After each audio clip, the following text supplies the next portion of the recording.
Welcome to this educational series with the title Weekly Planning Based on Physiological Metrics. Shortly about me, my name is Joel Wenning, exercise physiologist and customer success manager here at Firstbeat Sports, and my job here is to make sure with my team that our customers get the most out of the data, that they are just not collecting data, but taking it into use and making wise decisions based on it. What do we have on today's agenda? Why plan based on physiological data is the first topic. Then weekly planning, we will spend quite time on it, and lastly, Q&A. Okay, why do we want to have a good physiological performance? There are a couple of things that are important here. So first is ability to keep up the tempo in the game, fast micro recovery, ability to execute different tactics and strategies, capacity to maintain performance in changing conditions and throughout the long season. And lastly, and maybe most importantly, decision making doesn't deteriorate. Maybe you aren't seeing the performance changes in the game based on fatigue, but decision making is one critical part of the overall performance of the athlete. Then the importance of physiological monitoring. The external load gives the stimulus, but not the response. And internal load allows you to see how the players are responding to the load placed upon them. Here on this graph, we have the player's readiness. So we have two athletes. We have the athlete in gold, player number 1, and then player number 2 in gray. And in red bars, we have the prescribed load for each day. So let's have a closer look at this chart. So each of these players, or both players, start at 100% readiness. There's quite high load on the game day. Readiness goes down because of the load which was placed upon them on the game day, and then on game day -2, game day +1, game day +2, readiness starts to go up, the players get recovery, and then there's load again on game day -4, game day -3, or higher load, moderate load on those. But here we see that there's a difference between player number 1 and player number 2. So there's a higher internal load than expected for player number 2, and the recovery is delayed, and the player number 2 is not that recovered as player number 1 when it's game time, and when this cycle continues during the long season, nothing good happens. So make sure that you know your players' internal reactions, and you know that how the players are recovering. Okay, let's move on to the beef of today. So weekly planning based on physiological data. I have divided this now into 5 points. So steps, we have the first one is the check long-term plan. Then you want to check the long-term load. Then you want to check the trainability of the athlete, so training status, or then doing a submaximal fitness test to assess the readiness. Then the actual planning based on those physiological metrics. And lastly, monitor in real time to see if the set goals are met and adjust the training in real time, or then post-session to make adjustment to further sessions. So first, what you want to do when you are starting to plan the week or the upcoming weeks, you want to check that what is our long-term plan, how do we want to build up our season, and have we managed to do that properly. So this is an example from soccer. We have the competitive season, off season, then we have the training camp. So now we are on week 25 right here, and then competitive season first half. And here, for example, we have a quite high load, and next week should be the most demanding week of the whole season. And these bars represent the trim sum of the 7 days of each week. So always check check your long-term plan. How have you planned your progression and your periodization in the long term? Then check the long-term load. What have we done in the last 12 weeks, for example, like on this chart? What have we done last week, and how does our acute load, for example, is behaving if we continue with the plan that we have developed previously. Here, for example, we can nicely see there's a lower week in terms of load. Here again, then we have a higher load. Then we continue to the off season and start up to build the load step by step. And now here we would need to make the decision that do we want to take a bit off from the load or continue to increase it. Then the third point is to check the training status and assess the readiness. So with checking the training status, you know that how well the athletes are coping with the load that's placed upon them. And it's from 0 to 100 the score. And there you have the different color coding. So green result, player seems to have balanced training load at present. Orange result, check training load and recovery for identifying the cause for the orange result. And red results, the training may be unbalanced or recovery results constantly weak. I won't go too much into detail with this training status metric. Graham was talking about it in the quick recovery webinar, if I remember correctly. So you can look up there more details and of course on our website. But basically here you have a view on how it looks like. So these players in green, they have balanced training load, are recovering well. And then we have some players in yellow. And for example, here we have opened more details for this player with a training status score from 33. He has quite high acute load at the moment. The chronic workload ratio is not in balance, so the training load is increasing faster than recommended. And also the recovery results are not on a good level. So it seems that the athlete is not that good coping with the load that is placed upon him.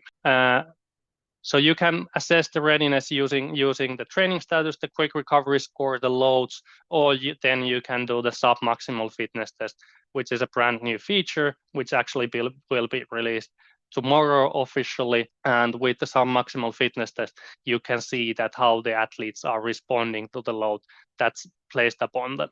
So you use the same external load, measure the internal reactions, and there you can then see that is the athlete or how is he coping with the load and spot the outliers in either direction, and then adjust the training plan based on those. Also here, I won't go too much into detail. You can check the last webinar where we have presented the submaximal fitness test, but this is something I would personally highly recommend you to do. It can be easily incorporated in any kind of warm-up once or more in a week. Good. Then shortly about weekly periodization in team sport. So typically in team sport, the weekly periodization, microcycle periodization, consists of a recovery phase, loading phase, and the tapering phase. And here we have represented the load and then intensity. So load as red bars, intensity as golden bars, match as 100% of game values, and then match day +1, match day +2, game day -4 or match day -4, and so on. So the load is low on match day +1, match day +2, then big increase in load on game day -4, game day -3. You want to make sure that the players have the possibility to improve themselves on those days, intensity on high on those days. And then again on game day -1, you want to have quite high intensity, but then a low load. That's just one quick example so that we speak all the same language. What kind of physiological metrics we recommend to use in weekly planning? So first, the load metrics, so aerobic training effect, anaerobic training effect, TRIMP and movement load. So TRIMP is the internal load, movement load is the external load, and the training effect describe the effect of the training of different energy pathways. And then we have the intensity metrics. So just not looking at the load, we have the TRIMP per minute, which is the average intensity of the session or a drill. So it gives you a rough feeling of the average intensity. Then time in high intensity zone, so over 90% of heart rate max could be one metric to use. And then really recommended the maximal intensity periods for movement intensity, so external intensity, and then for internal intensity as per TRIMP per minute. And if you're not familiar with this metric, this is also something that Graham was talking about, I guess, in the first webinar of this year in identifying game values and how you can use maximal intensity periods of that. So it basically calculates the highest 4-minute time period in this case, or it can be any given time period on a gliding window. Good. Let's move on to the planning itself. So I will go through this microcycle or weekly plan. So we will start from recovery, we will move on to loading phase, and then to the tapering phase as mentioned before, and then shortly saying some words about the match day. Let's start with the recovery day. So match day +1 or match day +2 typically.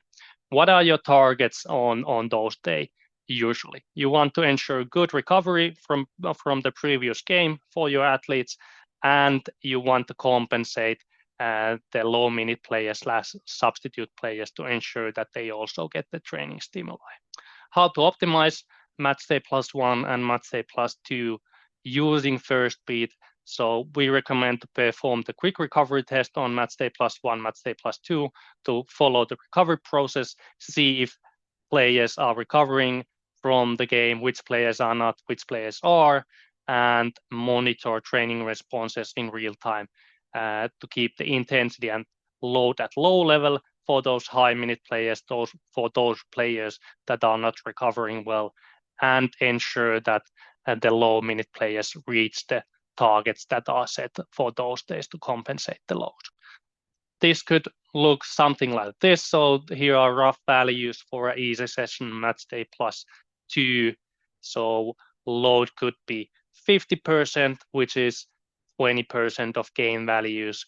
Intensity as per MIP 4-minute could be 2.1, which is 65% of gain values. And then on the energy pathway side, you would like to have an aerobic training effect of 2 to 2.5, which is maintaining. And usually on recovery days, you don't want to have so much anaerobic load. So an anaerobic load under 2 is recommended or typical. Good. Let's move on to the match day -4 and match day -3. So this is typically the hardest training session of the week with intensive drills and high intensity conditioning. There you want to give your players the chance to improve themselves, have high load, have high intensity. And there you want to ensure in real time that each player is getting the optimal stimulus, they reach their goals. And also you can use the session report to compare the player responses to previous match day -4 sessions for example. And with the session report, you can easily spot the outliers, that which players are not reacting to the load as expected. Before we go into that, let's look at the typical values for a hard session. So it could be in terms of TRIMP 150 to 180, which is 55 to 70% of gain values.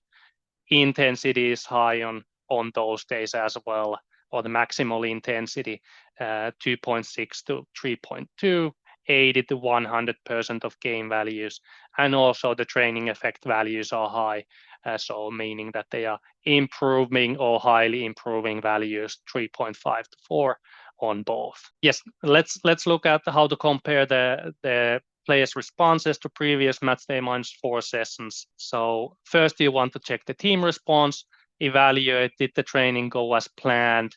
Are there different trends by playing position? Is the team average on such level as we wanted, and compare these to the history? So for example, here we would have a comparison between match day -4 sessions. We see that today's training was quite the average. It's okay if we wanted so that this training is like the previous match day -4 sessions, but the match day -4 session previously was much lower, and then we would probably need to react on that. But you don't only want to look at the team averages or position averages, you want to also have a look at the individual athletes and identify the outliers. So here in this example, for example, the intensity for this player has been much lower than in the previous 10 sessions.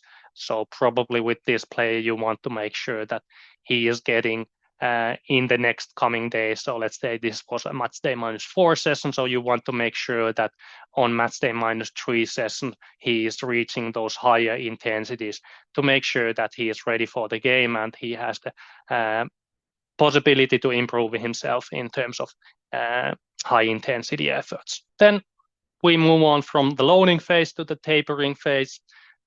What you want to target there is to reduce the load for all players and also keep high intensity on match day -1 probably to activate the players. So keep intensity high for selected drills, but monitor heart rate recovery to make sure that players are coping with the load well, recovering well, and keep the overall load on a moderate level. Identify individuals who still need more activations and players whose load needs to be reduced in real time. Typical values again for match day -2 and match day -1 sessions. So these are typical moderate sessions.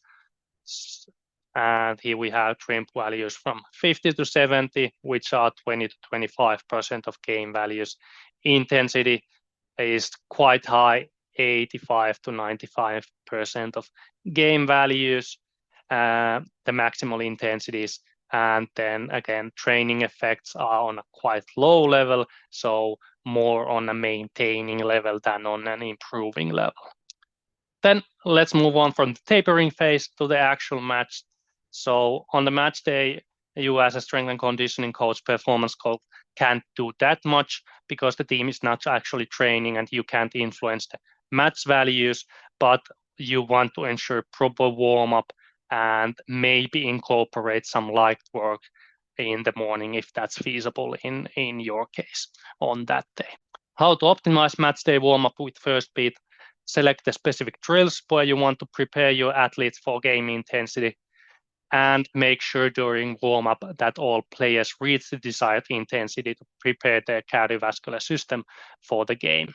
Make sure the warm-up is not loading too much, especially important in hot conditions, so you don't want to your players be too fatigued when the match starts. And these could be typical values for a match day warm-up, so trimp of 30 to 50, which is 10 to 15% of game values. You want to have quite high intensity, and now we have taken a shorter period, so 2-minute trimp per minute, as you don't want to probably go all out in a sense for 4 minutes in the warm-up. Maybe you want, maybe not, but here we have selected 2 minutes. That's likely to be more feasible for multiple sports. And then high intensity seconds, 30 to 120 seconds. So there you want to make sure that your players are reaching over 90% of heart rate max to make sure that they are ready for the game and their cardiovascular system is warmed up. After the match, you want to analyze the whole team, but also then, of course, individuals. And within the team, especially in a match with low minute and high minute players, there are outliers in both directions. And with the history report, you can easily see those outliers. So here we see 2 players that have higher values than the rest of the team. So to those you need to react. So those need probably more recovery. And also from the history chart, you can see those outliers quite nicely on both directions.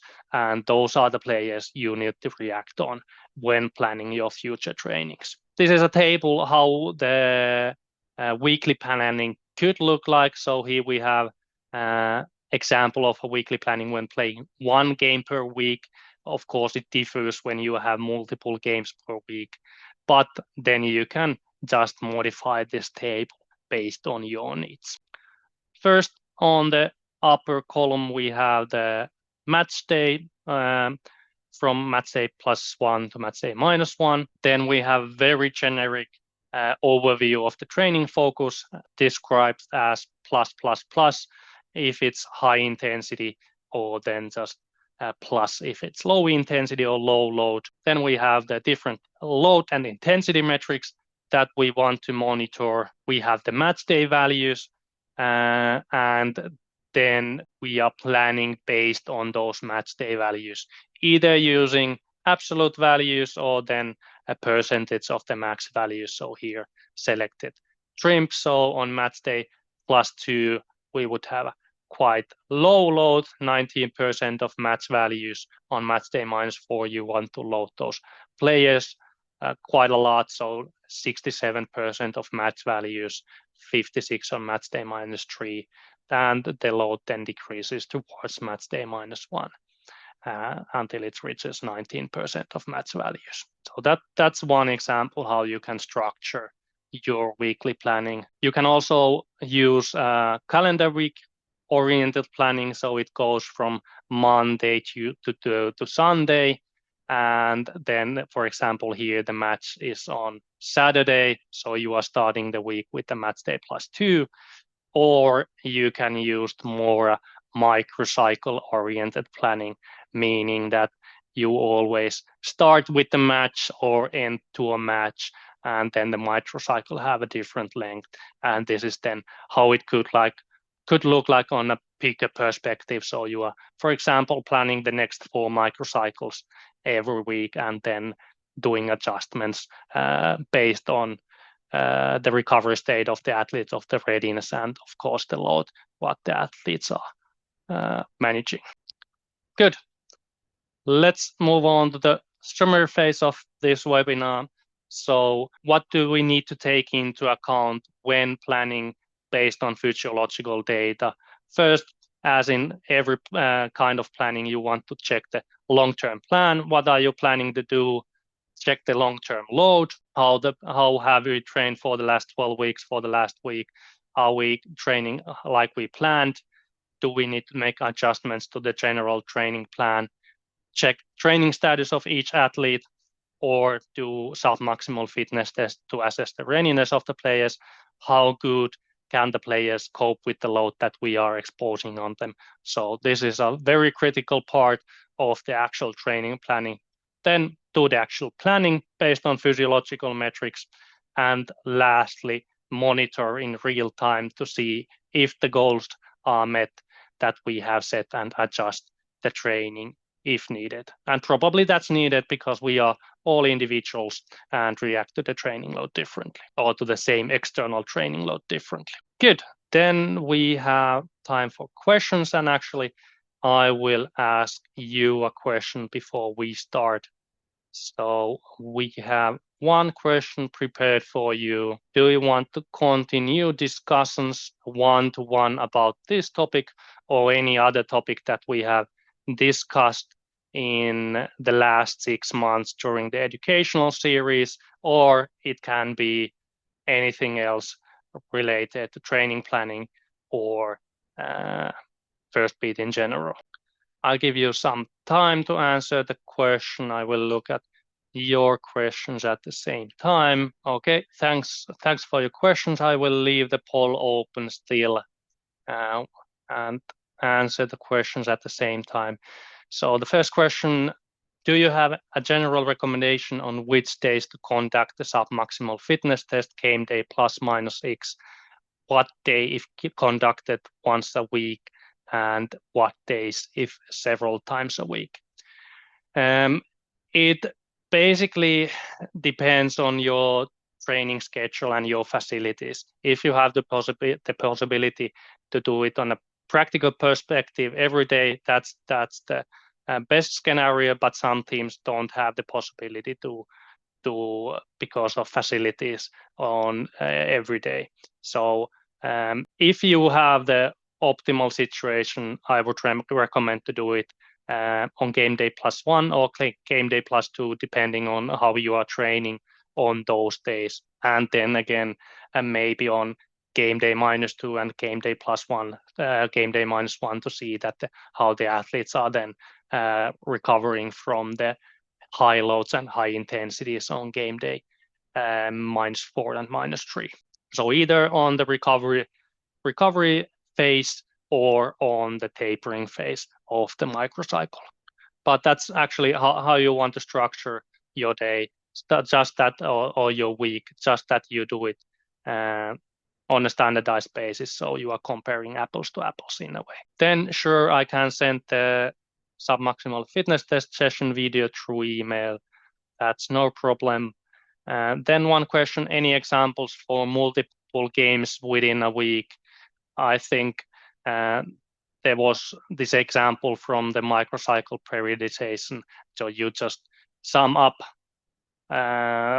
one of these graphs and put another, so you will have 2 microcycles within one calendar week, for example, or 1.5 microcycles within a calendar week. So that's basically same as multiple games within a week. If that's not clear, please email me for more details. Okay, then we have already some question about future webinars. So we will have future webinars, educational series, and there will be a question about what kind of topics you want to discuss, or about what topics you want to get more information in the future. Good. We are 1 minute over time. Let's move on. So the next webinar is with Dr. James Malone, sports scientist, preseason planning in football, why heart rate still matters, on the 16th of July at 16 Central European time. You can register right away on the site firstbeat.com/webinars. Highly recommend it. And James has always provided some high quality presentations. And if you haven't seen all of our recordings, all of our educational series, then I recommend you to have a look at it. So we had those 6 every month, 1 in this year. So we had identifying game demands using Firstbeat data to train as you play, training effect, what is it, longitudinal training load management using Firstbeat Sports, using heart rate variability and recovery data to manage training load. Then we had it was maybe a couple of weeks ago, introduction to submaximal fitness testing with Firstbeat, and this is a brand new feature. The official launch is tomorrow, and you can still ask for an early bird offer at sports@firstbeat.com. And lastly, we had this webinar, weekly training planning based on physiological data. We will continue with this educational series in autumn. Highly would like to get some feedback from you, what kind of topics you want us to discuss. And thank you for your time. We will see you in autumn.